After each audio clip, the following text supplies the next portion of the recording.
Hello. Welcome to Money Moves Podcast, the Immigrant Grind, the podcast where we dive deep into the real-life experiences of immigrants chasing dreams, paying bills, and sometimes chasing buses at 2 a.m. Hey folks, I'm David, and yes, I have missed that bus more times than I like to admit. And with me is Naz, the only person I know who can work 2 jobs, run a side hustle, and still find time to make plantain chips from scratch. Talent or trauma? Look, today we're talking about something very real, working multiple jobs as an immigrant. Whether you're doing it to make ends meet, send money home, or save for that big dream, this episode is for you. We're keeping it honest. No sugarcoating, no fairy tales, just real talk about exhaustion, ambition, burnout, growth, and how to keep your sense of humor when your second job has you folding sweaters at midnight and your third job starts at 6 a.m. We'll also give some practical tips, how to stay sane, how to manage your time, and how to make sure your hustle doesn't kill your health. Grab your tea, coffee, or that cold energy drink in your glove compartment. You know who you are. And let's talk about what it really means to wear multiple hats, sometimes in the same day. So let's go back in time a little. The very first time I took on 2 jobs, I thought, this is temporary, just for a few weeks. Ha! That's what we all say. My first time, I was working day shifts at a restaurant and night shifts at a hotel front desk. I was so tired once, I answered the restaurant phone. "Welcome to Comfort Inn. How may I take your order?" Oh no, I feel that in my bones. I used to work mornings at a daycare and evenings cleaning offices. One time, I rocked a mop to sleep thinking it was one of the babies. Okay, that's a new level. But you know what? It's not just about the jobs themselves. It's about what they represent. For so many of us immigrants, working multiple jobs is a badge of honor and a burden. Exactly. It's this strange mix. You're proud of the hustle, but you're also constantly exhausted. Like you've bought a one-way ticket to Tiredville and your passport is sweat. And let's talk about why people do it. Because the assumption is always, oh, they must need the money. And yes, sometimes we do. Rent, bills, tuition, sending money home. But also, there's this pressure, spoken or unspoken, to prove yourself. That part. For me, I didn't just want to survive, I wanted to thrive. I wanted to send money to my mom back home, save for school, and one day open a bakery. So yes, 2 jobs felt like the only way. Same here. I didn't come all this way just to pay rent and watch Netflix on the floor. I had dreams, still do. But let's be honest, it comes with sacrifice. Let's talk about that sacrifice. What did you lose when you started working 2 jobs? Sleep, social life, sanity. I remember once I had a friend's wedding on a Sunday. I worked Saturday night until 3 a.m., got 2 hours of sleep, then went straight to the wedding and fell asleep during the ceremony. I was in the second row. A live audience snore fest. Yeah, I used to carry my work shoes in my bag like emergency supplies. I once showed up to a date in a janitor uniform because I forgot to change. Let's just say there was no second date. But you know what? Here's the thing. Nobody teaches you how to balance all of this. You're just expected to figure it out. Trial by exhaustion. You learn things the hard way, like when you double book shifts and have to choose between being yelled at by your manager or disappointing your coworker who needs the night off for their kids' play. Or when you work 18 straight hours and forget to eat. Your stomach starts sounding like a Bluetooth speaker. Or you start calling everyone boss because you forgot who you're working for today. Hey boss, I'm your coworker. So let's talk about what we learned from working 2, sometimes 3 jobs. Because it wasn't all struggle and sadness. There was some weirdly empowering moments too. Facts. One lesson? Time becomes your most valuable currency. I started calculating everything in minutes. Like, is this phone call worth 5 minutes of sleep? Nah. Or, can I nap for 17 minutes on this train without missing my stop? That's real. And I learned to eat like a ninja. I had 1-minute microwave rice and a boiled egg, my version of fast food.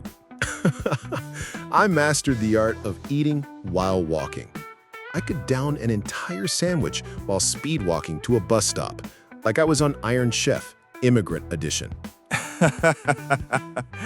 But let's get serious for a second. The physical toll is one thing, but the mental and emotional toll, that's what no one warns you about. Absolutely. I remember crying in the bathroom once during my second shift. I didn't even know why. I was just tired. Like, soul tired. Not just I need a nap tired, more like if I blink too hard, I might disappear. Woo, that hit. I had those days too. I'd be so numb, I forget what day it was. I'd forget who I was doing all this for. Myself, my family, some future version of me I hadn't met yet. That's where the guilt comes in. Because even when you're at your breaking point, there's this little voice whispering, "You're lucky to be here. Others have it worse. You came to this country for a better life, so don't complain." But you can be grateful and still be struggling. That's not a contradiction. You're allowed to say thank you for this opportunity and also say, I'm barely surviving. Let's normalize that. Let's talk about the emotional tax of hiding our exhaustion too. When you're at work, especially if you're an immigrant or person of color, there's this pressure to overperform. Smile wider, work harder, never say you're tired. Because if you complain, people think you're ungrateful. Or worse, they see you as replaceable. So you put on your happy face and keep grinding even when you're crumbling inside. And then there's family, especially if they're back home. You don't want them to worry, so you tell them you're doing fine, that everything's great, even when you're falling asleep standing at your second job. You send home pictures with your work friends, captioned with emojis, but they don't know that photo was taken during your 10-minute break after 8 hours on your feet. Man, it's wild how often immigrants have to perform stability while living in chaos.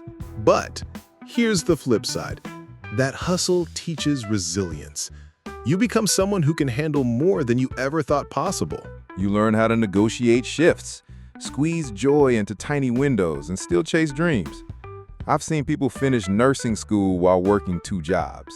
Others buy their first home after 5 years of night shifts. I've seen undocumented friends start small businesses because no one would hire them legally, and now they employ other people. So yes, the grind is heavy, but we carry each other. We build community in break rooms. We share lunch. We watch each other's kids. We lean on people who understand this life. That's why we wanted to do this episode. Not to scare people, but to prepare them. To say, this is hard, but you're not alone. And here are some things that helped us survive and sometimes thrive. Okay, let's talk practical. We're gonna give you 5 survival tips if you're working multiple jobs. Ready? Let's do it. Sleep is non-negotiable. You might feel like you can get by on 3 hours, but eventually your body sends an eviction notice. For real, I used to crash so hard on my days off, I'd sleep through entire alarms and half a church service. Your body isn't a machine. Give it real rest, not just collapse. This sounds corny, but hear me out. Joy doesn't just happen. You have to plan it. Put fun on your calendar, even if it's 20 minutes. One time, I scheduled a 30-minute dance party with myself every Sunday. No matter how tired I was, I put on music and moved. And that joy, it carried me through the week. Look, I've lived off vending machines and instant noodles, but your body will revolt. Meal prep doesn't have to be fancy. I had a slow cooker that saved my life. Throw everything in, hit a button, and boom, meals for days. Especially for immigrants, please know your rights. Some employers will exploit you just because you don't ask questions. And don't be afraid to speak up. You're not asking for favors, you're asking for fair treatment. There are organizations that help. Google is your friend. You don't have to say yes to every extra shift or every family favor or every request from a boss who's just asking. Every yes to someone else is a no to yourself. Learn to balance that. Boundaries don't mean you're selfish, they mean you're human. All right, those are top 5. There are more, of course, like learning to nap in buses without missing your stop or how to wear all black without looking like a ninja, but we'll save those for another episode. Or how to fake being awake with just one eye open during the 5 a.m. shift.